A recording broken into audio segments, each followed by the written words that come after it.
Heboh mengenai pemagaran laut sepanjang 30 km lebih. Bahkan kabarnya di Bekasi pun ada ketidaktahuan negara terhadap siapa bos yang mendanai pemagaran laut tersebut. Itu bukti bahwa pemerintahan ini lemah ya. Assalamualaikum warahmatullahi wabarakatuh. Balik lagi bersama saya Wiz ID di sini di Wiz ID Channel. Gimana kabarnya kalian semua? Sehat-sehat selalu? Lagi ramai mengenai pemagaran laut di pesisir Kabupaten Tangerang ya. Di daerah Tanjung Kait, Mauk, Ronjo, dan sekitarnya. Siapa orang di balik pemagaran laut tersebut yang sampai saat ini belum diketahui secara pasti. Mengapa ini bisa terjadi dan siapa yang harus bertanggung jawab? Mungkin di cerita ini kita bisa melihat sebuah gambaran ya. Jadi saya mau cerita mengenai dulu ketika saya masih tinggal di Banten, tepatnya di Serang, Banten ya. Jadi daerah Kronjo, Tanjung Kait, Mauk, termasuk Tengkurak ya. Itu daerah kami ya, menjadi target spot-spot pemancing ya, para pemancing di daerah tersebut. Bahkan dari luar daerah Tangerang pun ya, baik dari Jakarta, Bogor, ada saja, terutama di weekend ya, ramai para pemancing yang datang ke sana ya. Jadi di daerah Tanjung Kait itu ada PLTU ya, PLTU Lontar. Di PLTU tersebut ada tembok yang menjorok ke laut ya, yang panjangnya 1 km lebih. Itu 2 buah tembok ya. Di ujung tembok tersebut ada menara tinggi dan di ujungnya ada lampu merah dan hijau ya. Di atas tembok tersebut dijadikan tempat untuk para pemancing ya. Meskipun itu dilarang atau tidak diperbolehkan para pemancing untuk mancing di situ ya. Itu sebabnya di daerah tersebut sering ada patroli pol air di jam-jam tertentu ya.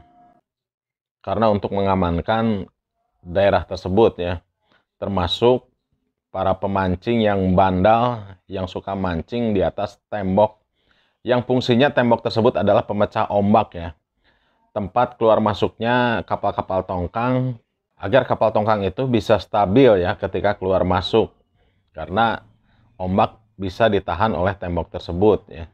Nah, terkait mengenai ini, jadi sangat mustahil jika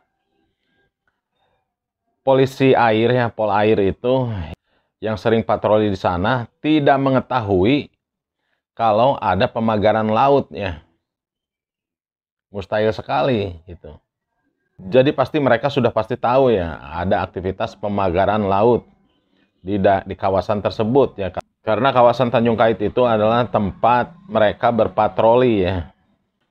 Jadi kalau misalnya ada investigasi ya, sebetulnya merekalah yang wajib ditanya ya. Merekalah yang bertanggung jawab, yang menjaga daerah tersebut ya.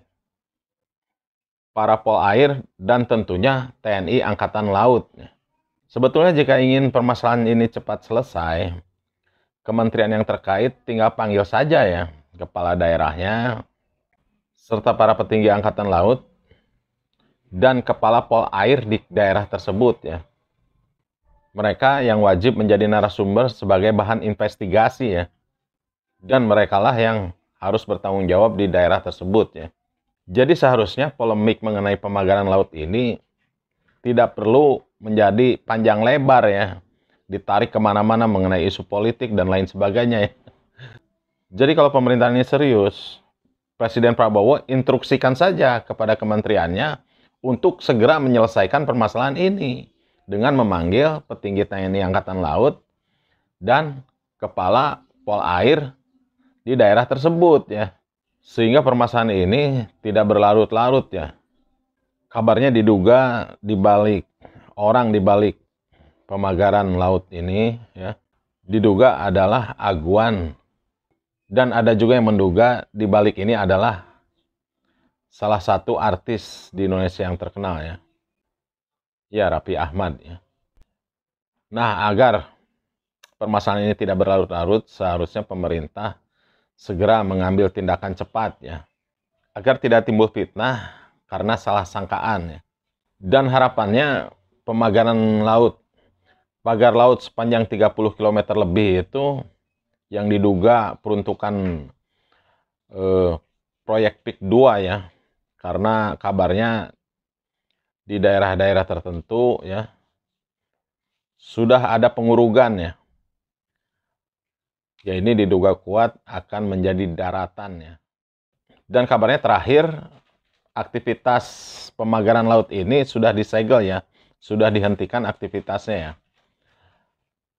Namun seharusnya tidak berhenti di situ ya. Harusnya pemerintah ini langsung menyelesaikan masalah ini dengan pembongkaran pagar-pagar laut itu karena sudah dinyatakan ilegal, dan agar nelayan bisa kembali melaut secara normal ya, dan hasil tangkapan mereka bisa lebih maksimal. Salut kepada para aktivis Banten dan para nelayan yang terus menyuarakan bahkan turun ke jalan dengan aksi-aksinya ya, menuntut hak-haknya baik terkait PIK 2 ataupun mengenai pemagaran laut ini ya. Semoga pemerintah cepat bertindak dan menyelesaikan masalah ini, dan warga yang tidak mendapatkan keadilan karena tanahnya dibeli dengan murah, diduga dipaksa dibeli dengan murah ya. Karena kabarnya ada keterkaitan preman di sana ya. Mudah-mudahan mereka bisa mendapatkan hak-haknya yang wajar ya. Itu saja yang saya sampaikan kali ini.